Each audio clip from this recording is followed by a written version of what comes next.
So I grew up in Brooklyn, New York. And it was a phenomenal place to grow up, but one of the most incredible things that can happen to a child happened in Brooklyn and all of New York, which was that it wasn't the Pope's visit. It was the New York World's Fair. And I don't think they have World's Fairs anymore, or if they do, nobody really cares about them anymore because they suck.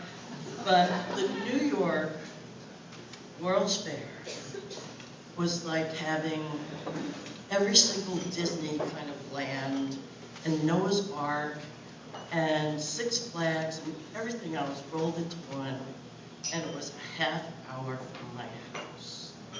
And it was there for 2 years.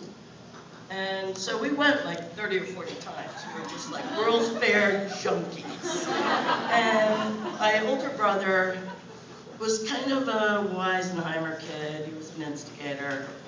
And the cool thing about the World's Fair was that it was cultural because all these other countries were represented.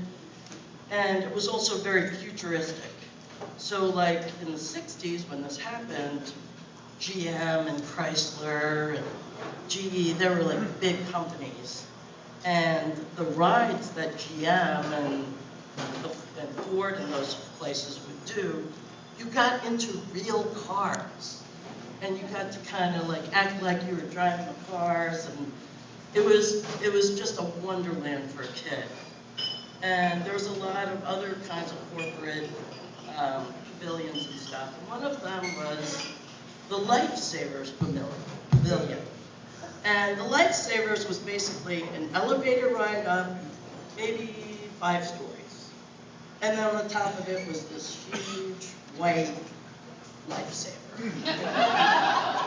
And on the elevator ride up, there's this like very proper-looking young woman. There was like a little hat and a lifesaver's button, and she looked like a 1960s stewardess, not a flight attendant. She looked like a stewardess. And she was telling you the history of lifesavers and why there's a hole in the lifesavers and how they get the hole in it. We ride all the way up, and when you get up to the observation deck, they hand out these little rolls of lifesavers, gotcha. And my brother snuck around the back and found out where like they were keeping all the little rolls of lifesavers. So he's like hoarding them. And we go to the edge and we're looking out. And we start like aiming at people and tossing the lifesavers. And if you ever have an opportunity to do this, the fruit ones aren't so good, there's too much air, but the mint ones, man, you could just really get those. And then we're doing that for like 5 minutes, and suddenly we feel this hand reach out and pull us by the ears, and it was the lifesaver stewardess. And she pulled us over and she said, "I've been watching you too. You are an abomination to the Lifesavers Pavilion. And you're causing shame to the World's Fair. And you are now banned from the Lifesavers Pavilion." And guys, like, with security guards escorted us on the elevator ride of shame, just going down. And then we get out, and in true form, my brother gets out and goes, "Settle in, suckers!" And so flash forward many years. I go to film school, and it's in the 80s. And there wasn't a lot of work. So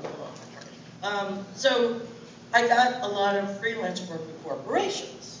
And I did one for Planters Peanuts, and they loved it because it was very artsy with the peanuts. And they were owned by Nabisco, and Nabisco also owned Lifesavers. And Lifesavers saw the peanut video, and they flew me out to Lifesaver Land. It was Holland, Michigan. And I did this big Lifesaver video. The budget was like $100,000, ridiculous.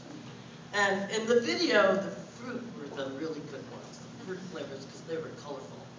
So I did this video, made it look all artsy and cool.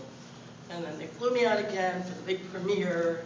of the Lifesavers video, and it was all the heads of all the companies, and white guys with gray hair, and me, basically. And so they show it, and they're very happy, and they all looked at me, and I said, guys, I have a confession. And I told them the entire Lifesaver story, and they said, the ban is lifted.